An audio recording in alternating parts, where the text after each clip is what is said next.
वर्षांचं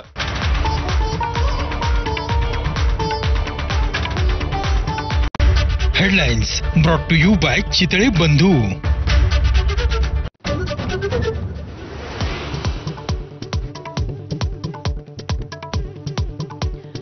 पहलगाम हल्ल्यातील पीडितांना न्याय मिळेल याची पंतप्रधान मोदींकडून हमी। मन की बात कार्यक्रमातून देशवासियांशी संवाद।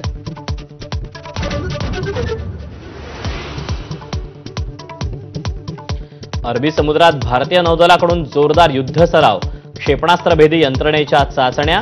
पाकिस्तानची उडाली भंबेरी।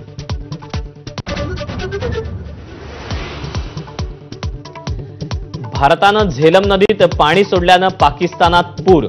मुझफ्फराबादमधला मोठा परिसर पाण्याखाली।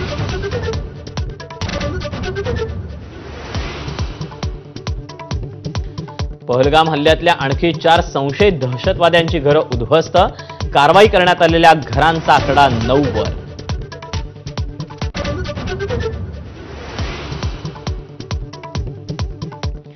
भारताच्या अल्टिमेटम नंतर पाकिस्तानी नागरिकांकडून भारत सोडायला सुरुवात।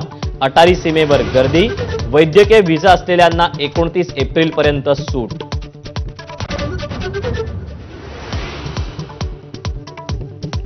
पाकिस्तानचा महाराष्ट्रात आलेला एकही नागरिक बेपत्ता नाही।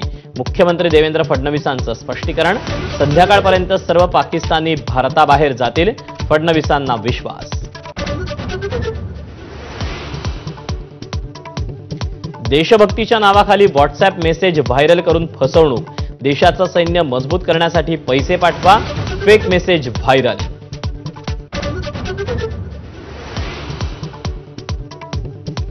पाकिस्तानचं पाणी बंद केल्यास युद्धासाठी तयार रहा।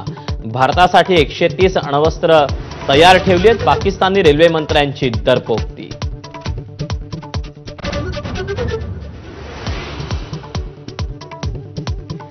कोण म्हणालं लाडक्या बहिणींना 2100 रुपयांचा हप्ता देणार।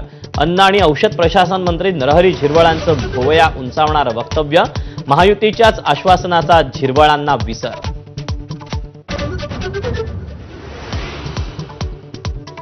मला विचारल्याशिवाय शिंदे वैभव नाईकांना शिवसेनेत घेणार नाहीत। नारायण राणेंचा दावा। तर उदय सामंत सल्लागार नसल्याचं म्हणत राणेंनी लगावला टोला। गृहमंत्री देवेंद्र फडणवीसांपेक्षा कुणीही मोठे नाही हे खात्यातल्या लोकांनी विसरू नये। हरणे दगडफेक प्रकरणावरून नितेश राणेंचा योगेश कदमांना इशारा। तर मला शहाणपणा शिकवण्याची गरज नाही। योगेश कदमांचं प्रत्युत्तर।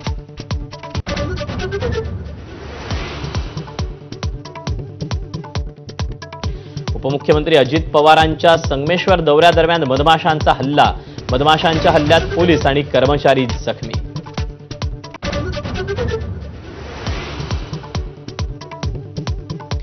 जळगावात ऑनर किलिंगची घटना। चोपड्यात प्रेमविवाह केल्याच्या रागातून वडिलांचा मुलगी आणि जावयावर गोळीबार। मुलीचा मृत्यू तर जावई गंभीर जखमी। Headlines brought to you by Chitale बंधू।